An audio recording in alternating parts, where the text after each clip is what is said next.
Les questions économiques. Là, les 14 quartiers-là que vous avez là sont ceux qui ont eu lieu lors du village Alternativa de Paris, qui a regroupé plus de 50 000 personnes sur une grande place parisienne qui est la place de la République. C'est aussi un marché paysan, c'est des concerts, il y a aussi un aspect festif à chaque fois dans ces villages, et des tas d'animations qui sont des animations culturelles, des animations musicales, etc. Et des débats, bien sûr. Donc ça, c'était pour avant la COP21. Durant la COP21, alors on a été perturbé très fortement par les attentats du 13 novembre.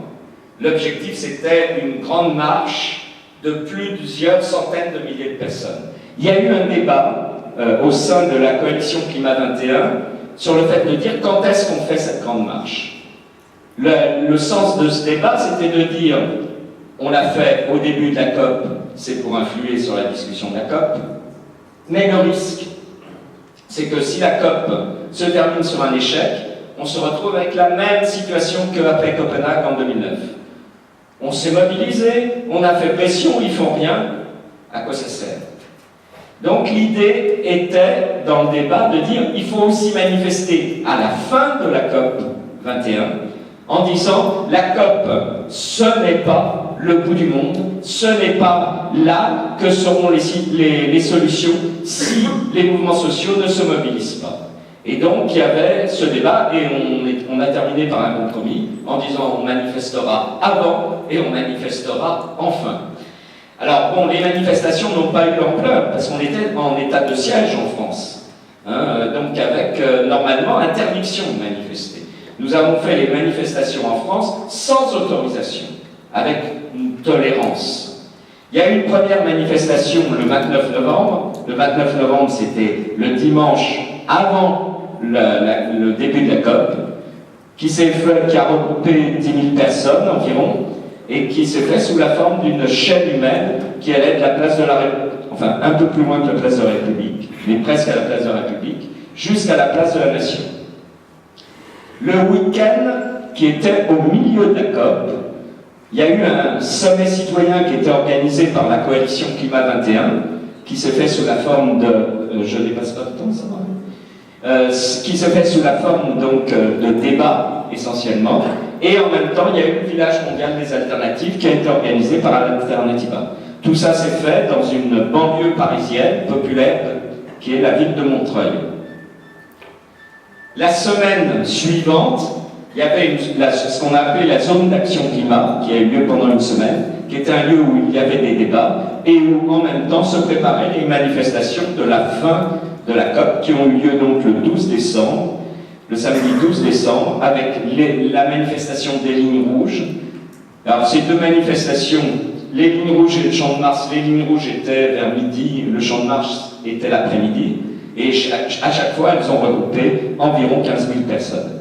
Donc ces manifestations-là, du 12 décembre, étaient sur la thématique de dire il y a des lignes rouges que nous allons surveiller de près, et d'autre part, nous continuons, parce que nous savons qu'il y a l'accord, très bien, mais il faut maintenant discuter de sa mise en œuvre, il faut discuter de son respect, il faut discuter aussi de la façon dont les peuples vont être impliqués.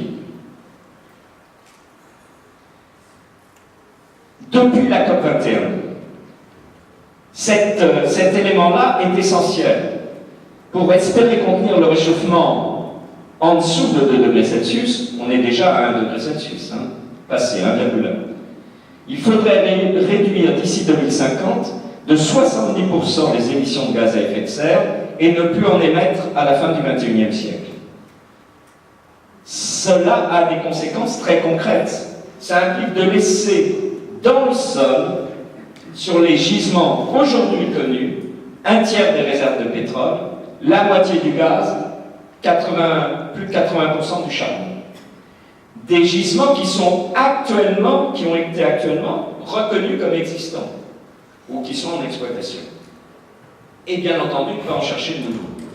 Alors là, on voit là la schizophrénie des gouvernements. Le gouvernement français, par exemple, a donné 2 permis de recherche de pétrole et de gaz en France en septembre 2015, 2 mois avant la COP.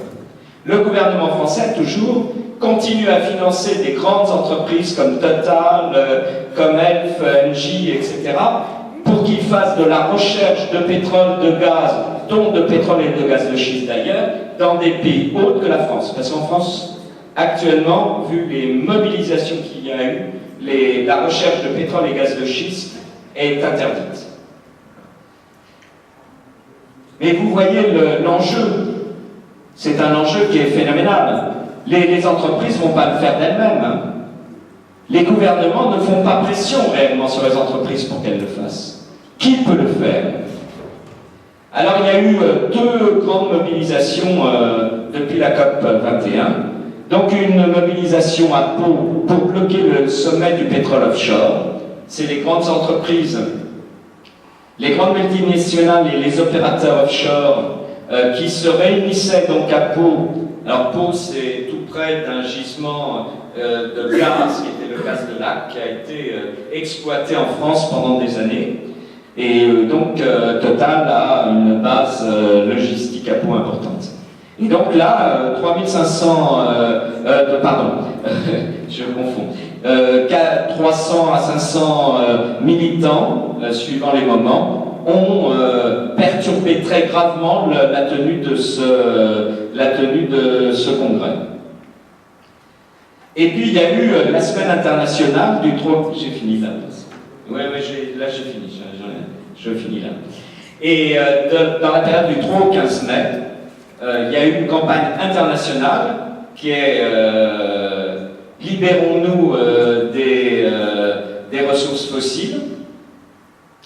Donc 20 actions de désobéissance civile, plus de 30 000 participants, des actions très offensives. En exemple, et Christophe en a dit 2 mots, en Allemagne, il y a eu plus de 3500 personnes qui ont fermé pendant 48 heures une mine de charbon. Qui est donc, voilà le type d'action. Je pourrais citer d'autres actions qui ont eu lieu en France, des actions aussi contre les banques, pour que les banques arrêtent de financer des grands projets qui sont des projets climaticides.